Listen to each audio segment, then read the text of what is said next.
அனைவருக்கும் வணக்கம். நாம் தமிழர் கட்சியினுடைய தலைமை ஒருங்கிணைப்பாளர் அண்ணன் சீமான் அவர்கள் நடைபெறவிருக்கக்கூடிய இடைத்தேர்தலில் அம்பாசமுத்திரம் தொகுதியில பொது வேட்பாளராக களம் காணவிருக்கிறார் அப்படின்ற ஒரு செய்தியை இந்த ரூட் மாஃபியா பரப்பிக்கிட்டு இருக்கு. அது என்னங்க பொது வேட்பாளர்?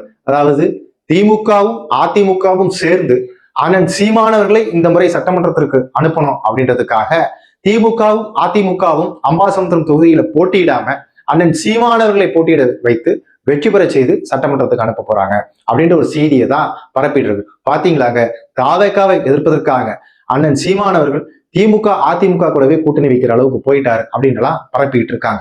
இவர்களுக்கெல்லாம் ஒண்ணு சொல்ல விரும்புகிறேன். இடைத்தேர்தல், இதுக்கு முன்னாடி நடந்த இடைத்தேர்தல், அதாவது விக்கிரவண்டி இடைத்தேர்தல்ல அதிமுக அந்த இடைத்தேர்தல்ல போட்டியிடல. ஏன் அப்படின்னா, இடைத்தேர்தல் அப்படின்னாலே ஆளும் கட்சி தான் பெரிய அளவுல ஆதிக்கத்தை செலுத்தும், அளவுக்கு அதிகமாக பணத்தை இறக்கும். அதனால இந்த தேர்தலில் நம்ம போட்டியிடுறது தேவையில்லாத ஒன்று அப்படின்னு சொல்லி தவிர்த்தது. ஆனாலும் நாம் தமிழர் கட்சி அந்த தேர்தலில் போட்டியிட்டுச்சு. அப்போ அதிமுக அந்த தேர்தலில் அண்ணன் சீமானவர்களை நாம் தமிழர் கட்சி வேட்பாளரை பொது வேட்பாளர் நிறுத்திச்சா அப்படின்னு கேட்டீங்கன்னா கிடையாது. அதன் பிறகு நடந்த ஈரோடு கிழக்கு இடைத்தேர்தல்ல அந்த இடைத்தேர்தலையும் அதிமுக போட்டியிடல. ஏன் அப்படின்னா, தொடர்ச்சியாவே தோல்வியை சந்திச்சுக்கிட்டு இருக்கும். இந்த தேர்தலையும் நம்ம போட்டியிட்டு தோல்வியை சந்திச்சா அது கட்சிக்கு பெரிய பின்னடைவை கொடுக்கும் அப்படின்றதுக்காக போட்டியிடாம தவிர்த்துச்சு அந்த தேர்தல்ல. இப்ப இருக்கக்கூடிய ஆளுங்கட்சியான தாவேக்கா கட்சி ஆரம்பிச்சு பிறகு நடந்த இடைத்தேர்தல் அது. ஐயா எம்ஜிஆரை போல நாங்க வந்துருவோம் அப்படின்னு சொல்லிக்கிட்டு இருந்த அவர்கள் ஐயா எம்ஜிஆர் அவர்களை போல இடைத்தேர்தல்ல நின்று தன்னுடைய பலத்தை நிரூபிச்சுட்டான்னு கேட்டீங்கன்னா நிரூபிக்கல. அந்த இடைத்தேர்தலை தவிர்த்தாங்க. ஏன் அப்படின்னா, அவர்களுடைய வாக்கு சதவீதம் குறைஞ்சிருச்சு அப்படின்னா 26ல ஆதிக்கத்தை செலுத்த முடியாது அப்படின்றதுக்காக 2026 தான் நம்மளுடைய இலக்கு, இந்த இடைத்தேர்தலை நம்ம தவிர்க்கிறோம் அப்படின்னு சொல்லி இடைத்தேர்தலில் தாவேக்காவும் போட்டியிடல. அந்த இடைத்தேர்தலில் திமுகவும் நாம் தமிழர் கட்சியும் போட்டியிடுது. அப்போ அதிமுகவும் தாவேக்காவும் சேர்ந்து அந்த நாம் தமிழர் கட்சி வேட்பாளரை பொது வேட்பாளரை நிறுத்திச்சா அப்படின்னு கேட்டா அப்படி இல்லை. அது போலத்தான் இந்த இடைத்தேர்தலில் ஒருவேளை அதிமுக போட்டியிடாம கூட விடலாம்.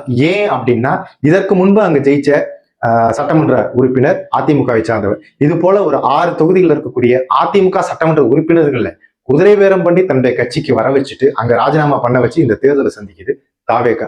அது போல மீண்டும் ஒருவேளை நம்ம கட்சியினுடைய வேட்பாளர் வென்றா அவரையும் விலைக்கு வாங்கிடக்கூடாதுன்னு கூட அதிமுக தவிர்க்கலாம். திமுக தவிர்க்குதா அப்படின்றது நமக்கு தெரியல. ஒருவேளை திமுக தவிர்த்தா நம்ம கூட்டணி கட்சியில் இருக்கக்கூடிய அமைச்சர்கள் எல்லாம் கூட்டிட்டு போயிட்டு இந்த சோஃபா மாடல் அரசு மீண்டும் நம்ம வெற்றி பெற்று அவர்களையும் கூட்டிட்டு போயிடக்கூடாது இந்த சோஃபா மாடல் அரசுன்னு கூட திமுக இந்த தேர்தலை தவிர்க்கலாம். அது உறுதியா அப்படின்றது நமக்கு தெரியாது. ஆனா நாம் தமிழர் கட்சி தொடர்ச்சியா தேர்தல் களத்துல எந்த தேர்தலாலும் களம் காணும். இந்த தேர்தலையும் அது போல நாம் தமிழர் கட்சி களம் காணும். யாருடனும் கூட்டணி இல்லாம இதுதான் நடக்குது. இதை இவர்கள் வியூகத்திற்கு எப்படி வேணாலும் எழுதிக்கிட்டு இருக்கலாம். சரி, ஏன் இது போல செய்திகள் பரப்பப்படுது அப்படின்னு கேட்டீங்கன்னா, சட்டமன்றத்துல தாவேகா அரச திமுகவோ அதிமுகவோ கேள்வி கேட்டா இதற்கு முன் அவர்கள் செய்த ஊழல்களை எடுத்து பேசும்போது அந்த கட்சிகள் வெளியேறுது. அப்படி வெளியேறும் போது யாருமே இல்லாத கடையில எதுக்குடா டீ ஆத்துறன்ற மாதிரி எதிரில யாருமே இல்லாதப்போ ஆக்ஷன் பண்ணலாம், பஞ்ச் டைலாக் பேசலாம், அது போல விசில் அடிக்கலாம், நடனம் ஆடலாம், எல்லாத்தையும் பண்ணலாம்.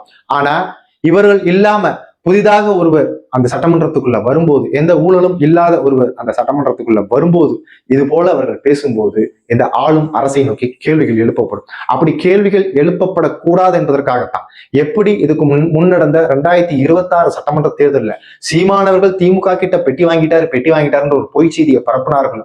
அது போல இன்னைக்கு சீமானவர்கள் திமுக அதிமுக கூட கூட்டணி வச்சு பொது வேட்பாளராக நிற்க போறாருன்ற ஒரு பொய் செய்தியையும் பரப்பிக்கிட்டு இருக்காங்க. அது உறுதியா நடக்காது. இந்த முறை அண்ணன் சீமானவர்கள் ஒருவேளை அம்பாசமுத்திரத்தில் போட்டியிட்டால் உறுதியாக சட்டமன்றத்திற்கு நுழைகிறார். இந்த ஆளும் அரசு செய்யும் தவறுகள் அனைத்தையும் சுட்டிக்காட்டி உரத்த குரலில் சட்டமன்றத்தில் ஒழிக்கவிருக்கிறார். இதன் பிறகும் நீங்கள் சீமானவர்கள் பொது வேட்பாளர் என்ற பரப்பில் என்றால், ஆம், அண்ணன் சீமானவர்கள் பொது வேட்பாளர் தான். உலக தமிழர்கள் அனைவருக்குமான பொது வேட்பாளர் அண்ணன் சீமானவர்கள். தமிழ்நாட்டில் இருக்கக்கூடிய அனைத்து மொழி பேசக்கூடியவர்களுக்கும், அனைத்து சாதியினருக்கும், அனைத்து மதத்தவருக்கும் பொதுவான வேட்பாளர் அண்ணன் சீமானவர்கள். தமிழ்நாட்டில் இருக்கக்கூடிய அனைத்து உயிர்களுக்குமான பொதுவான வேட்பாளர் அண்ணன் சீமானவர்கள். தமிழ்நாட்டில் இருக்கக்கூடிய காடுகள், மலைகள், மரங்கள், ஆறு, ஏரி, குளம், குட்டை போன்ற அனைத்துக்குமான பொது வேட்பாளர் அண்ணன் சீமானவர்கள். நன்றி, வணக்கம்.